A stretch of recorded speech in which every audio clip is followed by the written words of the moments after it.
Olá pessoal, como vocês estão? Espero que vocês estejam bem. Eu sou Regina Karime, professora de Educação Física, e hoje a gente vai conversar um pouquinho sobre o Setembro Amarelo. Então, você sabia ou você sabe o que é o Setembro Amarelo? Então, o Setembro Amarelo é uma campanha do Centro de Valorização da Vida que busca trazer o diálogo sobre o suicídio para a sociedade. Então, aqui no Brasil, esse Centro de Valorização à Vida, desde 2015, está com essa campanha para tentar diminuir a quantidade de suicídio que acontece no Brasil. Para vocês terem uma ideia, aqui no mundo, em 40 segundos, uma pessoa tira sua própria vida. Uma pessoa comete suicídio. Então vejam que o suicídio hoje é um problema, é um problema de ordem de saúde pública. É uma coisa importante e que muitas vezes ainda se torna um tabu, porque as pessoas acham que falar de suicídio, esse número pode aumentar. Vai aumentar os casos. Isso significa dizer que aí as pessoas preferem se calar, não vão buscar informação, e isso faz com que esse número de suicídios ele só venha a crescer. Certo? E muitas pessoas têm problemas psicológicos e não procuram ajuda por conta também, além de não ter informação, por conta do preconceito. Tá certo? Então é muito importante que a gente procure ajuda, que a gente divida esse problema, que pode ser muito grande, mas se ele for dividido com outra pessoa, ele pode se tornar um fardo menor que eu possa carregar. Então, por que o Setembro Amarelo é importante? Né? Então, por que ele é importante? Porque neste mês as pessoas vão trabalhar, vão conscientizar as pessoas com relação ao diálogo, né? A conversa, procurar ajuda, né? Para dividir esse problema. Então, o Setembro Amarelo é uma campanha que busca trazer o diálogo para prevenir o suicídio. Então, 90% desses suicídios poderiam ser evitados se as pessoas procurassem ajuda psicológica. Para vocês terem, gente, uma ideia, no mundo, a cada 10 pessoas, uma sofre de transtorno mental. No Brasil, 15% dos brasileiros possuem problemas de ordem emocional. Então veja quanta gente, né, passando por esses problemas que talvez procurassem essa ajuda o quanto antes poderia se livrar deste problema, que é um problema de ordem pública, de saúde pública. Então, aproximadamente 60% das pessoas que morrem por suicídio, elas não procuram ajuda. Cerca de 17% dos brasileiros já pensaram seriamente em suicídio e 4,8% deles já elaboraram um plano suicida. Você que está me ouvindo neste momento, você que está passando por um problema que parece ser tão grande que está assolando o seu coração, a sua vida, divida esse problema. Procure alguém para conversar, não tenha vergonha, procure ajuda psicológica. Não é vergonha procurar uma ajuda psicológica. Quando a gente está com problema de coração, vai ao cardiologista. Quando a gente está com problema nos ossos, vai ao ortopedista. Quando a gente está com problema no estômago, vai ao gastro. E por que a gente não pode tratar dos nossos problemas emocionais indo a um psiquiatra? Então isso não é vergonha para ninguém, certo? Vamos procurar enquanto é tempo. O problema ele pode ser dividido, o problema ele pode ser solucionado. Então você que está me ouvindo neste momento, você que está pensando em cometer suicídio, peça ajuda o quanto antes. Fale com seu amigo, com seu vizinho, com seu colega de classe, com seu pai, com sua mãe. E se você não tiver essa abertura para chegar nessas pessoas, liguem para o CVV, liguem para o 188 e você vai ser ajudado com certeza. Esse seu problema ele vai se tornar menor o quanto antes você imagina. Então, como surgiu o Setembro Amarelo? Por que Setembro Amarelo? Né? Então, vamos lá. Então, nos Estados Unidos havia uma família, né? E nesta família tinha um rapaz chamado Mike M, que ele tinha habilidades mecânicas e adorava reformar carros. E ele reformou um carro, certo? E pintou de amarelo. E esse carro era a grande paixão da vida dele. Só que ele estava passando por problemas emocionais, mas as pessoas que conviviam com ele não observaram os sinais que Mike estava dando. O que aconteceu? Mike suicidou. E neste suicídio, o que aconteceu? Os amigos ficaram assim, muito tristes por não ter podido ajudar, por não ter observado os sinais que Mike estava dando, que poderia cometer o suicídio. Então, no dia do seu velório, para homenageá-lo e para evitar que outras pessoas pudessem cometer esse suicídio, os colegas fizeram uma cesta com 500 cartões e pregaram uma fitinha amarela. Essa fitinha amarela foi por quê? Porque esse carro Mike adorava e esse carro tinha cor amarela. E esta fitinha simbolizava o sentimento que os amigos tinham por Mike.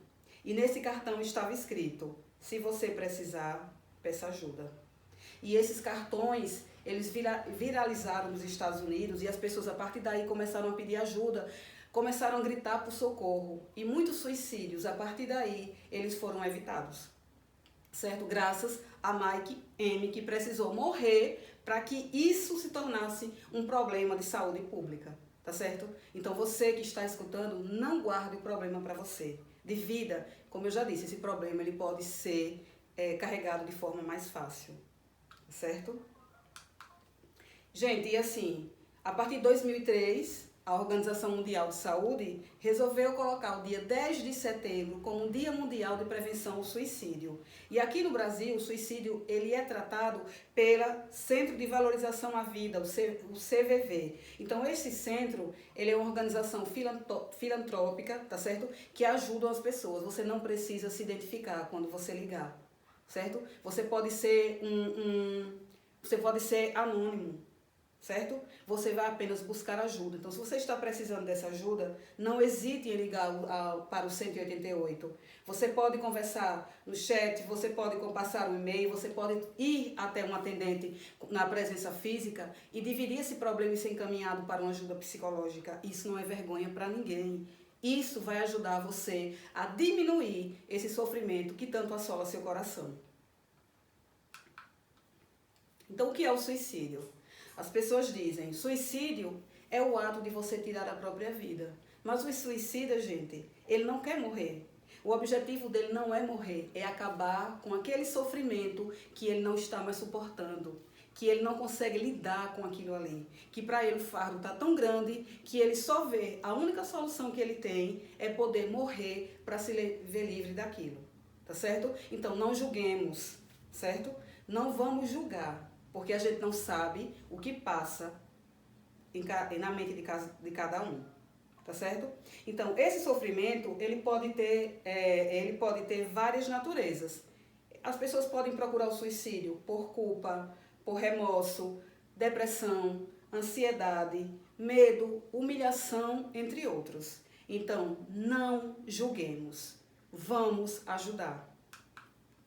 Quais são os fatores de risco? Então, as pessoas às vezes dizem que o suicida, ele se mata e pronto, não apresenta nenhum fator, certo? Mas isso é mito. Eles apresentam, sim, fatores. E dentre eles, os fatores podem ser tentativas anteriores, tentativas frustradas. O suicida, na maioria das vezes, quando ele não consegue se matar, ele não tenta uma vez só. Ele vai tentar algumas vezes até que ou aconteça o suicídio ou que ele possa ser ajudado.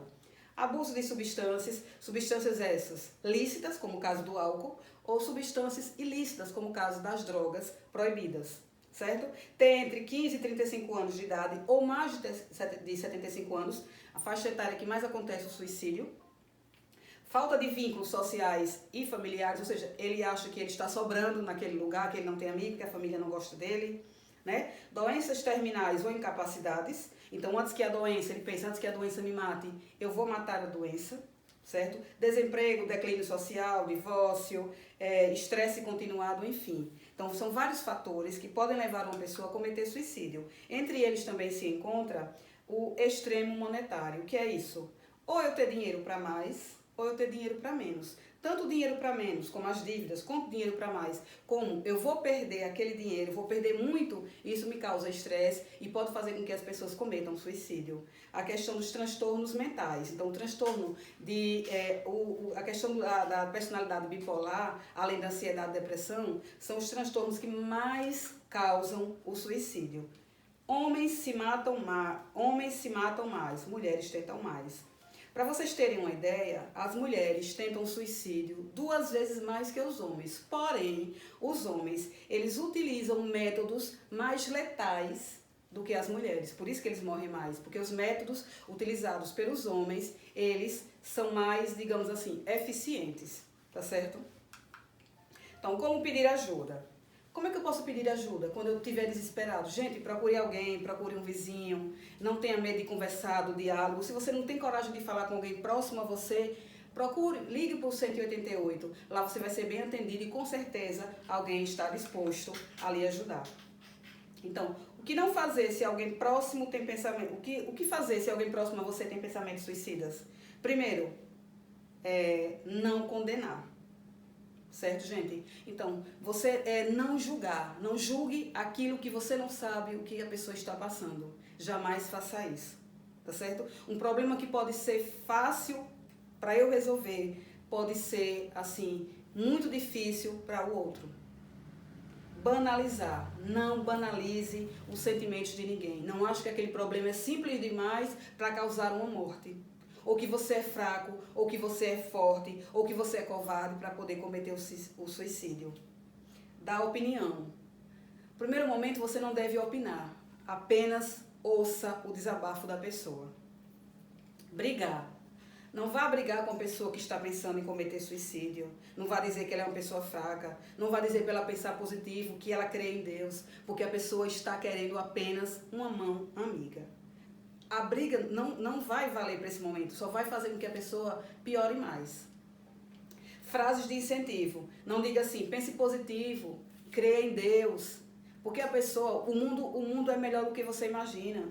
Sabe por que vai ser pior? Porque se a pessoa já está sentindo o lixo, está se sentindo o pior dos piores, e você disser, o mundo é tão bom, a vida é tão boa, mas a pessoa não acha que a vida é boa, vai se sentir muito pior e vai piorar a situação, porque ela não consegue achar que a vida é tão boa quanto os outros acham, vai sentir a pior pessoa do mundo, já está pensando nisso e vai acabar cometendo o ato. Então, como ajudar? Primeiro passo, escute. Você só vai ouvir o que a pessoa tem para lhe dizer. Você vai ouvir a angústia daquela pessoa. Depois que você ouvir, você vai incentivá-la a procurar ajuda profissional. Tá certo? Não esqueça nunca. Se você não conseguir, se você perceber que a pessoa não conseguiu mudar de opinião por conta de uma simples conversa, oriente essa pessoa a procurar ajuda profissional. Vá com ela. Certo? Avise a família dela que está passando por isso, que talvez as pessoas têm tantos afazeres que acabam não percebendo a mudança de comportamento das pessoas que estão ao seu redor. Né? Mantenha o contato com essa pessoa. Faça com que essa pessoa se sinta valorizada, se sinta importante, que alguém está se sentindo preocupada com ela. E em caso de crises, você chame ajuda médica. Peça ajuda. Avise a família. Não deixe essa pessoa se acabar, não deixe essa pessoa morrer. Uma vida dessa, ela pode ser salva com a sua ajuda. Então, quais são os sinais de alerta que a gente pode ajudar? O que a gente pode observar nas pessoas que têm um pensamento suicida? Primeiro, preocupação com a própria morte. Isso é um dos sinais que a gente deve ficar atento. O que é isso, preocupação com a própria morte? Se a pessoa está falando através de desenhos, de imagens, né? Está muito preocupada em morrer, falando muito em morte, isso pode ser um sinal de uma pessoa que está com pensamento suicida. Preste atenção nesses sinais. Comentários, intenções suicidas. O que é isso, esses comentários? Eu não sirvo para nada, eu vou deixar vocês em paz, certo? Minha vida minha vida é um lixo, eu quero morrer. Então, tudo isso deve ser olhado com o maior cuidado, porque esses fatores, esses sinais, não isolados, mas em conjunto, eles podem ser indícios de que uma pessoa está tentando cometer o suicídio. Então, gente, a gente vai falar um pouquinho agora sobre os mitos e verdades com relação ao suicídio. Vejam, pessoas que falam sobre o suicídio, eles não têm intenção de se matar. Tem sim. As pessoas que falam sobre o suicídio, a maioria das vezes, elas estão pedindo ajuda, às vezes de forma inconsciente. A gente que precisa estar percebendo esses sinais são muito importantes. Vamos perceber os sinais, certo? Então, a maioria dos suicídios acontecem repentinamente sem sinais. Acabei de falar agora, eles dão sinais sim. Alguém com propensão ao suicídio está determinado a morrer. Gente, eu já disse, ninguém está querendo morrer. As pessoas querem acabar com o problema. certo? Que esse problema é tão pesado, que eles precisam, eles só acham que a solução é a morte. Somente pessoas com transtornos mentais cometem suicídios. A gente viu que outros fatores, como fim de relacionamento, problemas monetários, depressão, ansiedade, humilhação, também são indícios, fatores que fazem com que as pessoas cometam esse suicídio. Não é isso? Então, conversar sobre o suicídio pode encorajar o ato, de forma nenhuma. Então, falar sobre o suicídio pode evitar até que 90%, segundo dados da Organização Mundial de Saúde e da CVC, pode diminuir 90% das pessoas que procuram ajuda psicológica, pode evitar o suicídio, tá certo? Então, e suicídio é um ato de covardia, coragem ou falta de Deus no coração. Suicídio é uma vontade de você se livrar desse problema que você não aguenta mais. Então, amigo, você que me ouve neste momento, você que está com o coração apertado, você que está pensando em cometer esse suicídio, não faça isso. O diálogo é a melhor solução. Procure ajuda, vá ao CVC, não tente fazer isso. Você não está sozinho, alguém vai lhe ouvir, alguém vai lhe ajudar. Então, gente, para finalizar, eu quero agradecer pela atenção de todos. Muito obrigada. E, assim, que vocês, não somente no mês de setembro, mas durante todo o ano, fiquem atentos aos sinais que essas pessoas podem estar lidando de forma consciente ou inconsciente. E até a próxima.